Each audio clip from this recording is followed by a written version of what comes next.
우리가 살아가고 있는 이 세상의 역사를 가만히 살펴보면은 정치, 경제, 문화, 음악, 미술 이 모든 분야에 있어서 이제 오늘의 모습까지 이렇게 발전되어져 올 수 있기 위해서는 그 과정에 수많은 변화와 이제 개혁이 있어 왔던 것을 우리가 보게 됩니다. 물론 이런 개혁이 인간의 삶에 놀라운 변화와 아름답고 참 이 회복을 가져다 주는 그런 경우도 있었지만은 또 어떤 것의 개혁은 개혁 자체가 잘못되어져서 우리들에게 불편함과 또 아픔을 가져다 주는 그런 경우도 있어 왔던 것이 사실입니다.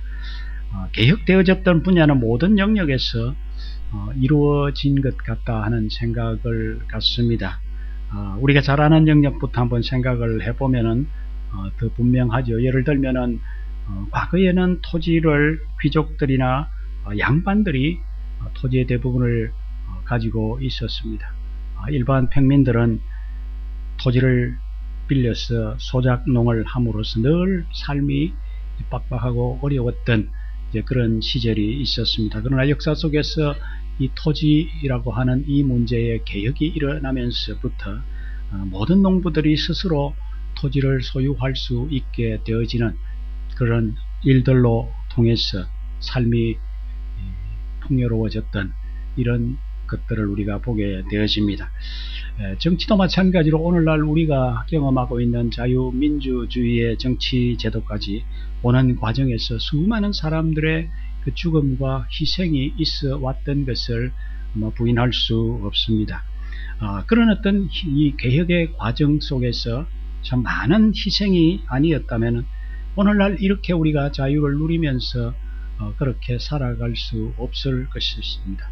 금융거래도 실명제로 개혁이 되어졌던 때가 있었고요. 경제이론도 끊임없이 개혁되어짐으로 통해서 오늘날 우리가 경험하는 이런 시장 경제 체제도 있어 왔습니다.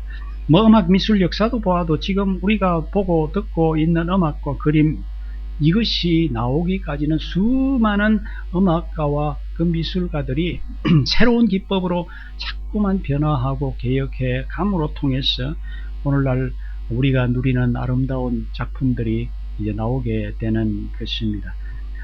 교회도 저는 마찬가지라고 생각을 합니다. 비록 교회가 하나님의 통치 아래 있는 제도라고는 하지만 결국 교회도 그 속에 있는 구성원들이 불완전한 모습이기 때문에 교회도 끊임없이 개혁해 가지 않으면은 교회가 자꾸만 변화되어지고 세속적으로 말씀으로부터 떠나가는 그런 모습의 교회로 변질되어질 수 있다고 하는 것입니다. 그래서 끊임없이 교회도 개혁되어지고 변화되어져서 자꾸만 하나님이 기뻐하시는 이 원래의 하나님이 원하시는 그런 모습의 교회로 변화되고 회복되어지고 개혁되어져 가야 되는 것이 마땅한 것입니다.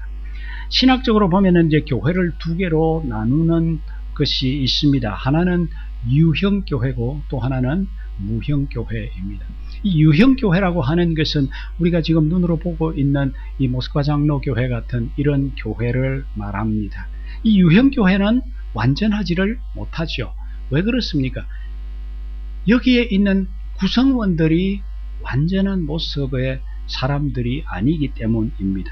그러나 이 무형교회라고 하는 우리 눈에 보이지는 않지만은 하나님이 세우신 교회, 하늘에 존재하는 그 교회는 완전한 교회죠. 온전히 하나님만 믿고 섬기는 그런 사람들이 모여있는 교회, 그곳을 가리켜서 우리 눈에 보이지 않는 무형교회라 이렇게 얘기합니다. 예수님이 이 땅에 계실 때 제자들이 예수님에게 예루살렘 성전을 보면서 예수님 이 성전 건물 참 대단하죠. 얼마나 참 아름답고 장엄합니까? 사람들이 무려 46년을 거쳐서 이 건물을 이렇게 아름답고 멋있게 지었습니다. 대단하죠. 그랬더니 예수님이 그 제자들을 바라보시면서 이렇게 말씀하셨습니다. 때가 되면 이 건물도 다 무너지리라. 돌 위에 돌 하나도 남지 않고 다 무너지리라. 그렇게 하셨던 적이 있습니다. 그 이후에 40년이 지나서 정말 AD 70년에 로마의 군인들이 그 모든 아름다웠던 그 성전 건물을 다 다 무너뜨려 버렸습니다. 그 이후에 다시 건축하지 못하고 2000년이 지난 오늘날까지도 그냥 성전이 폐허가 되어져 있죠. 유대인들이 그렇게도 성전을 다시 재건하고 싶었지만은 지금도 재건하지 못하고 있는 그런 상황입니다. 여러분들, 왜 하나님은 하나님을 예비하는 이 교회가 무너지게 그렇게 내버려 두실까요? 세상의 교회는 불완전하다는 것을 우리는 알아야만 합니다. 여러분들, 우리 대한민국 안에서도 교회가 몇 개쯤 되는지 아십니까? 한 5만여 개가 넘습니다. 한 해에 그 5만여 개의 교회 가운데서 한 해에도 천수백 개 교회들이 사라지고 또 천수백 개 교회들이 또 새롭게 문을 여는 그런 상황입니다. 우리는 진리의 말씀의 기초 위에 교회가 사라지고 없어질 때 도대체 이 교회가 어떻게 그렇게 사라질 수가 있느냐, 이런 어떤 생각들을 하면은 갈등을 가질 수도 있습니다. 교회가 술집이 되기도 하고, 영국에서 교회가 술집이 되는 그런 얘기를 우리가 많이 듣지 않습니까? 그런 얘기를 들을 때 마음이 아픕니다. 그런데 또 어떤 곳에서는 술집이 교회가 되는 그런 경우도 있다고 들었습니다. 미군 부대가 있었던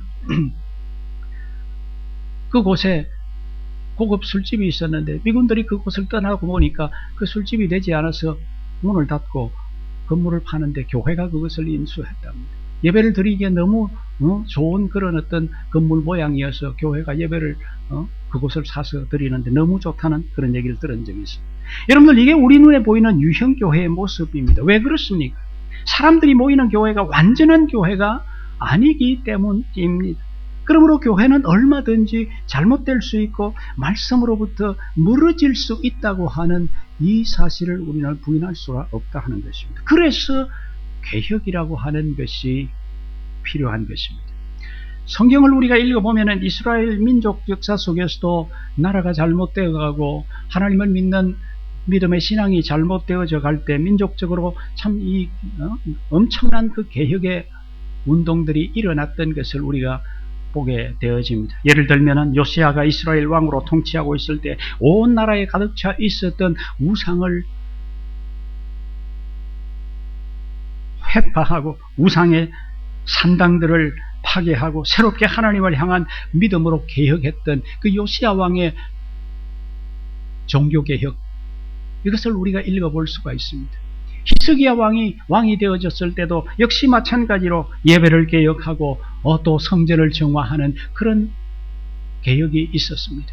레위인들이 먹을 것이 없다고 농사를 지으러 갔던 그 모든 레위인들을 다시 불러서 성전에 수종되는 그런 자들로 다시 일으켜 세우는 그런 일들을 히스기야 왕이 했던 것을 우리가 보게 됩니다. 그것도 신앙적인 개혁운동이죠. 사무엘 선지자가 있었던 그 시절에 미스바 대성회로 민족적인 대영적인 부흥들을 가져왔던 이것도 하나의 개혁입니다. 신약에 들어와서 보면 세례 요한이 회개하라고 그렇게 외쳤던 이것도 신앙개혁의 운동입니다. 요단강에서 백성들에게 세례를 준 것, 그들이 새롭게 살겠다고 결심으로 세례를 받은 것이니 그것도 신앙의 어떤 개혁 운동이었던 것입니다. 여러분들, 우리가 읽었던 오늘 말씀 마태복음 5장 17절에 있는 이 말씀도 역시 마찬가지로 사실은 예수님이 종교의 개혁을 일으켰던 중요한 말씀입니다.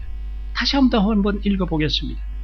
내가 율법이나 선지자를 폐하러 온 줄로 생각하지 말라. 폐하러 온 것이 아니요 완전하게 하려 함이라.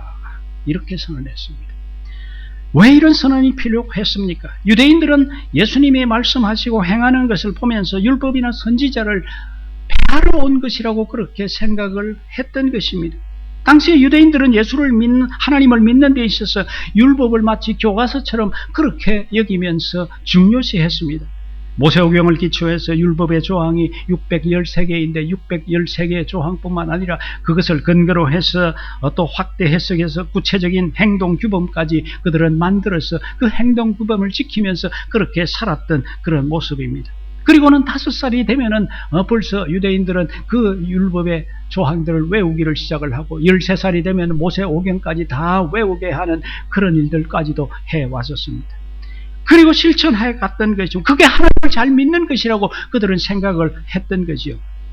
혹시 그들 중에 율법을 어기는 사람이 있으면 온 동네 사람들이 함께 모여서 야단을 하고 경고를 하고 심지어는 심하게는 돌을 들어서 때려서 그 자리에서 그 사람을 죽여버리는 이런 일들까지 했던 것입니다. 그런데 예수님이 말씀하시고 행동하시는 것을 보니까 그 율법의 조항들에게 맞지 않는 그런 일들을 너무도 많이 하는 것이 보인 것입니다. 예수님과 제자들이 안식을 범하는 것이 눈에 보였습니다. 제자들이 안식일날 밀밭 사이를 가다가 배가 고프다고 밀밭을 꺾어서 먹는 그런 모습을 보게 되어졌습니다. 그래서 유대인들이 제자들이 안식일을 어겼다고 그렇게 했습니다. 안식일에 일하지 말라고 했는데 일을 했다 하는 것입니다. 벼이삭을 꺾어서 그건 추수를 한 것 아니냐? 추수를 해서 안식일을 어겼다는 것입니다. 그래서 예수님이 하시는 말씀이 무엇입니까? 안식일의 주인이냐다. 안식일도 역시 사람을 위해서 있는 것이지 사람이 배고파서 죽어가는데 그것을 왜 그냥 보고만 있어야만 되느냐 하는 이것이 예수님의 주장이었습니다. 또 음식을 먹는데 손을 씻지 않고 먹어서 유대인들의 비판을 받으신 장면도 성경에 있습니다. 안식일에 병자를 고치신 그런 일들도 있습니다. 그런 일들을 통해서 예수님께서 무엇을 보여주시려고 하는 것입니까? 안식일이 결국 사람을 위해서 있는 것이지 안식일 그 자체가 중요한 것이 아니라고 하는 것을 보여주시려고 일부러 그렇게 행하셨던 것을 우리가 보게 되어집니다. 이런 여러 가지 사건을 계속해서 이루어지고 있으니까 결국에는 유대인들이 예수님을 십자가를 지도록 그렇게 몰아갑니다. 십자가를 지시게 된 이유가 뭡니까? 결국은 유대인들에게 하나님의 율법을 예수님이 어긴다고 하는 것이죠. 그래서 그는 죽어야 될 자다. 이것이었습니다. 빌라도의 생각은 무엇이었습니까? 그에게는 죄가 없다. 아무리 생각해도 로마법으로 봐서 죄가 없는 자이다. 그래서 그래도 유대인들이 예수님을 요구를 하니까 그러면 나는 이 죄에서 상관이 없다. 손을 씻고 예수님을 넘겨줌으로써 십자가에 못 박게 그렇게 했던 것을 보게 되어집니다. 너희들이 이 예수의 피값을 너희들이 받으라 했던 거죠. 그렇다면 여러분들 예수님은 왜 십자가에 죽으시면서까지 이런 일을 하셨습니까? 예수님이 그렇게 하신 이유가 오늘 말씀에 있습니다. 나는 율법을 완전케 하러 왔다고 하는 것입니다. 사실 여러분들 하나님이 율법을 주신 것은 하나님을 잘 믿기 위해서 그렇게 주신 것입니다. 그런데 이스라엘 백성들은 하나님을 잘 믿는 것이 아니라 율법을 믿고 있었던 것입니다. 율법을 하나님이 주신 것은 무슨 의미입니까? 하나님을 사랑하라고 그렇게 주셨고 그리고 이웃을 사랑하라고 그렇게 주셨습니다. 그런데 율법이 오히려 사람을 죽이는 그런 일들로까지 무기처럼 사용되고 있는 그런 모습을 바라보게 된 것입니다. 율법의 정신 모두 잊어버리고 율법의 조문만을 중요하게 여기고 그 조문대로 살면 최고인 것처럼 생각하고 있는 아주 질 나쁜 그런 어떤 종교로 유대교가 당시에 전락하고 있었던 그 모습을 본 것입니다. 그래서 예수님은 이 모든 것들을 개혁해야 된다. 이 모든 제도들이 변화되어져야 된다고 하면서 엄청난 종교 개혁을 이루시기 위해서 오셨던 거죠.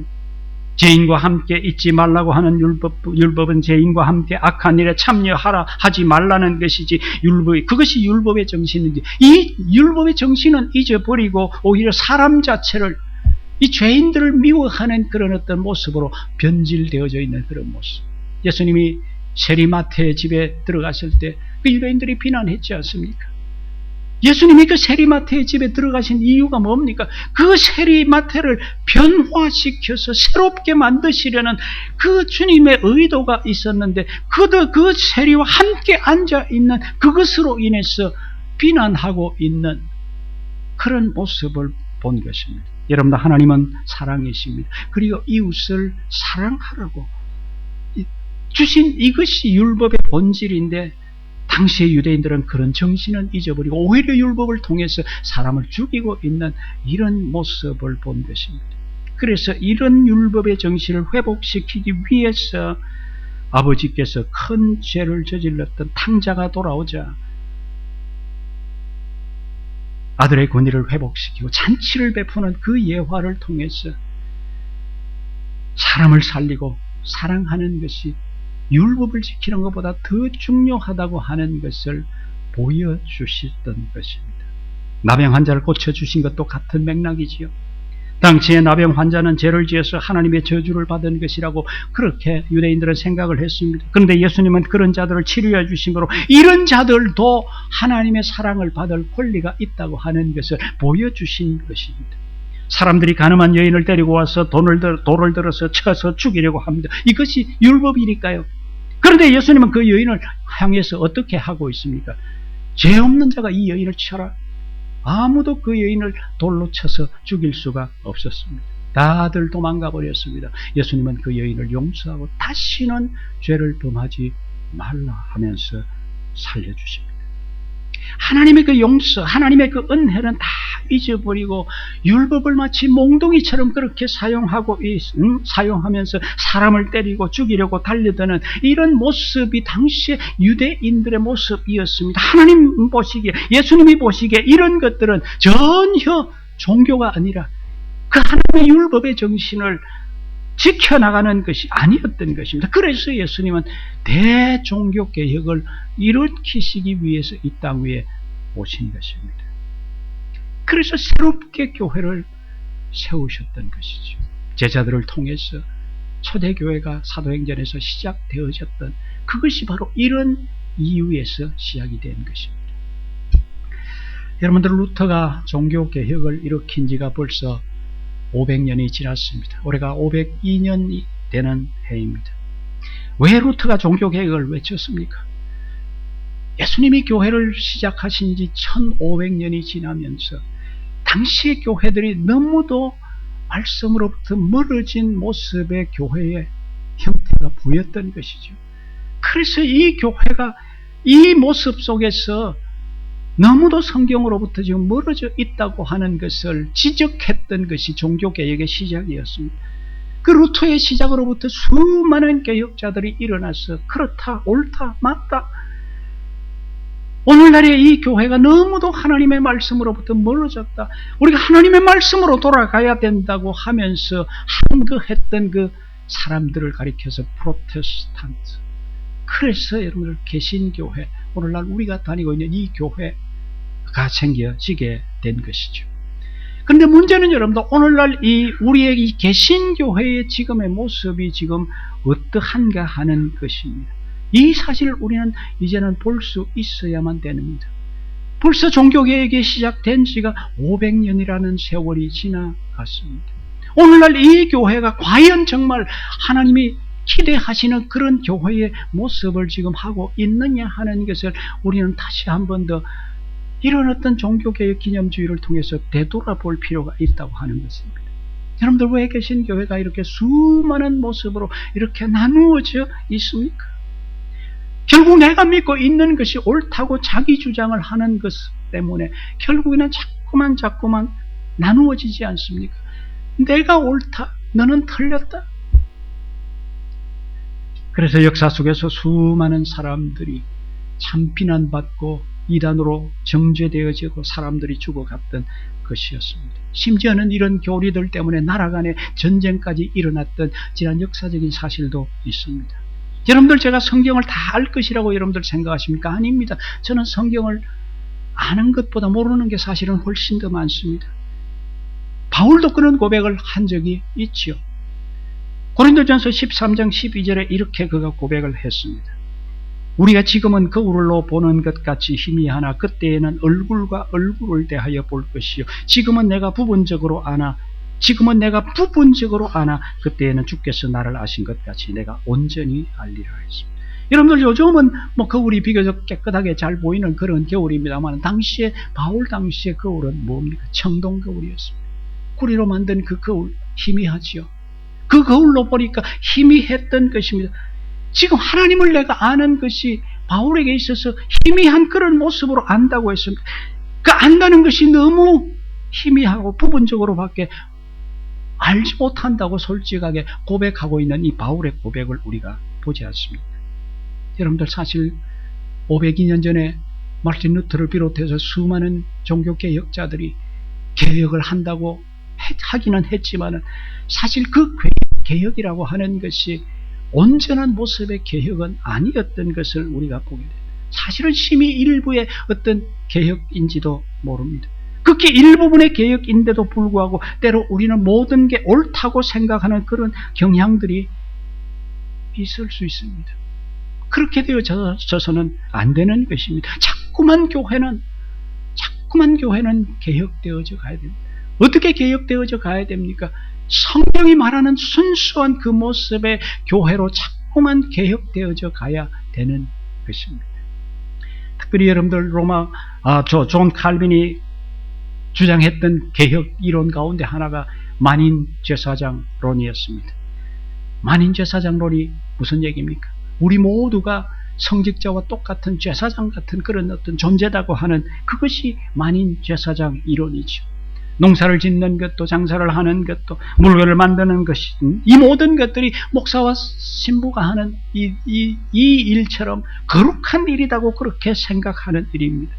하나님이 우리에게 각자에게 주신 소명 따라서 어떤 사람은 농사를 짓고 어떤 사람은 장사를 하고 어떤 사람은 물건을 만들고 또 어떤 사람은 공부를 하고 학문을 해서 뭔가 그런 쪽에서 기여를 하는 그런 일들을 해가는 것이다 하는 것입니다. 그래서 우리가 하는 손으로 하는 모든 일들이 하나님 앞에서 거룩한 일이라는 것입니다. 장사를 하는 것이 거룩한 일이고 직장생활을 하는 것이 하나님 앞에서 거룩한 일이고 우리가 누군가를 가르치고 무엇을 하든지 우리가 하나님 앞에서 지금 제가 설교하는 것과 예배를 인도하는 것과 똑같은 하나님 앞에서 거룩한 그런 어떤 일이라고 하는 이런 인식으로부터 종교개혁이 시작이 된 것입니다.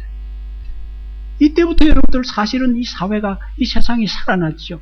이런 어떤 이론들을 먼저 받았던 이 유럽이 교회가 살아나고 사회가 정치가 경제가 살아났던 것을 우리는 보게 되어집니다. 그들이 하는 모든 행위가 하나님 앞에서 거룩한 일이라고 생각을 하니까 그것을 성실하게 할 수밖에 없고 그것을 열심으로 할 수밖에 없었던 그런 일들이 결국에는 유럽을 만들어 냈던 것입니다. 조그만한 것 하나 변화되어졌던 개혁되어졌던 이것이 온 세상을 바뀌게 만든 그런 하나의 예이지요. 이런 것들을 우리가 볼 때에 교회를 말씀으로 다시 돌아가서 자꾸만 개혁해 간다고 하는 것이 얼마나 중요한 일인가 하는 것을 우리는 보게 되어지는 것입니다. 마지막 결론입니다. 영국에서 있었던 일입니다. 영국에 우리가 아는 대로 메리 1세 여인이 여왕이 된 적이 있습니다. 그는 철저한 카톨릭 신자였습니다. 그래서 그는 여왕이 된 이후에 5년간 영국을 다스리면서 수많은 개신교도들과 또 성공의 교인들을 핍박하고 박해하기를 시작을 하고 또 심지어 수많은 사람들을 죽이는 데까지 이르렀습니다. 그래서 그녀를 향해서 별명이 있죠. 피의 여인이다. 피의 메리다. 또 그 이후에 그는 아들이 없어서 결국에는 제임스라고 하는 사람이 왕이 되어졌습니다. 그는 성공의 교인이었습니다. 그 성공의 교인으로 그도 역시 개신교도들을 박해하기를 시작을 했습니다. 당시 영국의 개신교들은 참으로 말씀대로 살겠다고 정말 순수한 청빈의 삶을 살면서 정말 거룩하게 주의를 생명처럼 여기면서 그렇게 살아갔던 사람들이라고 해서 사람들이 그들을 향해서 퓨리탄이다, 거룩한 자들이다, 청결한 자들이다, 청교도들이다 이렇게 그들을 불렀습니다.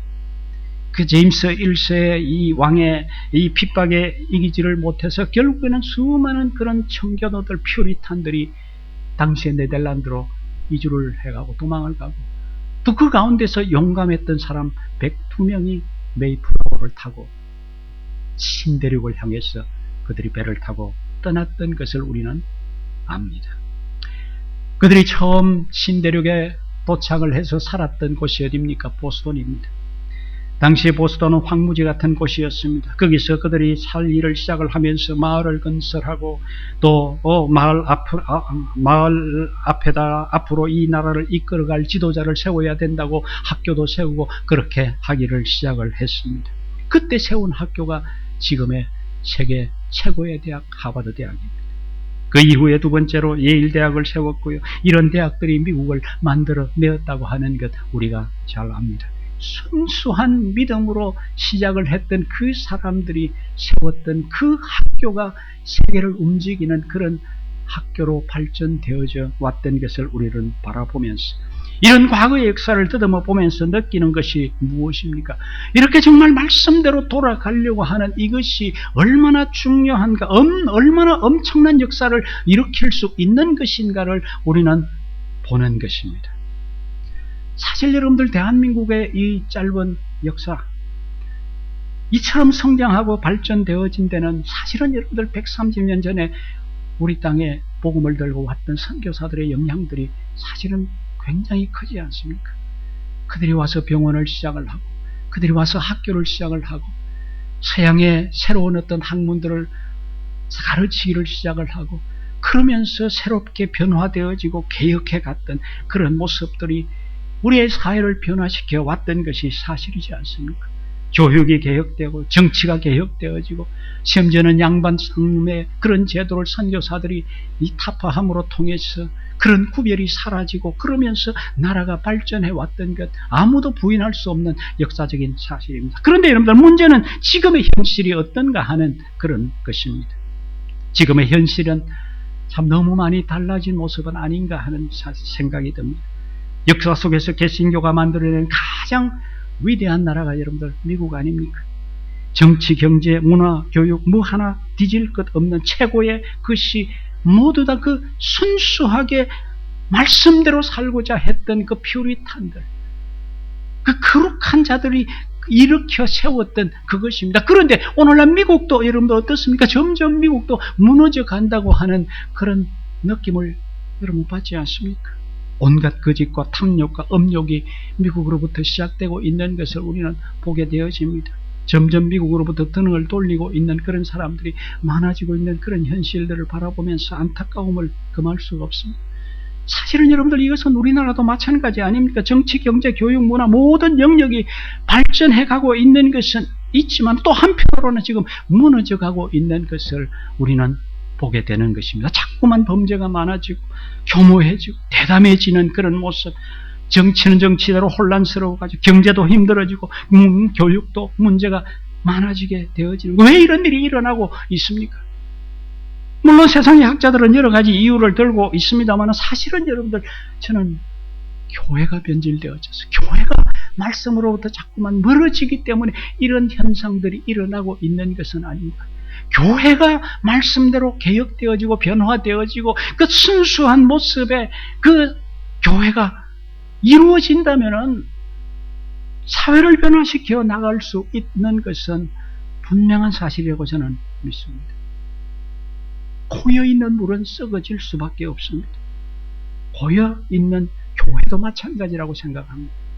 교회도 개혁하지 않고 자꾸만 그대로 유지를 해가려고 고수하려고 하면 정체되고 썩어질 수밖에 없습니다. 왜 그렇습니까? 이 교회라고 하는 이 존재도 역시 불완전한 사람이 모여있는 곳이기 때문입니다.